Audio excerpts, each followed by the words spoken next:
don't know if you follow this guy. His name is Andrew Huberman. Yeah, Huberman Labs. I would recommend that you check him out. He's a neuroscience scientist from I think it's Harvard.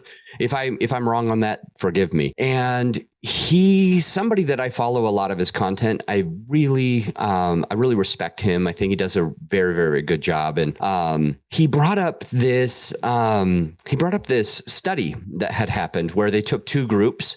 They took one group where they were meditating, and they took another group where they meditate and do a breath work, this thing called the Wim Hof method. So the point, I'll get into Wim Hof method later probably, but first and foremost, there's half of them that meditate and the other half that meditate and also do some breath work while meditating. So it was very, very interesting because what they ended up doing is they injected both groups. They injected them with this thing called E. coli. E. coli is an endotoxin. I was going to call it a neurotoxin, but endotoxin.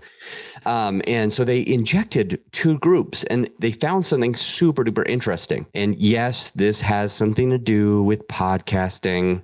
I promise there's a lot of information on this short episode, and it does have something to do for you, even if we're talking a little bit about breath work and E. coli. They take these two groups, the meditators and the breathers. And the meditators, they just sit there and focus on the happiness and the goodness. And then they have the breathwork people that control their breath in a certain way while meditating, and they see what ends up happening. And the people that were injected, well, they were all injected with E.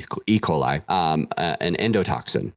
All of them were. The meditators alone simply got really, really sick. They got fevers and so much more. And the people that controlled their breath using this thing called the Wim Hof method, interestingly enough, that group of people ended up most of them not getting sick at all, but a few of them getting a little bit sick, but being able to avoid the sickness very, very quickly.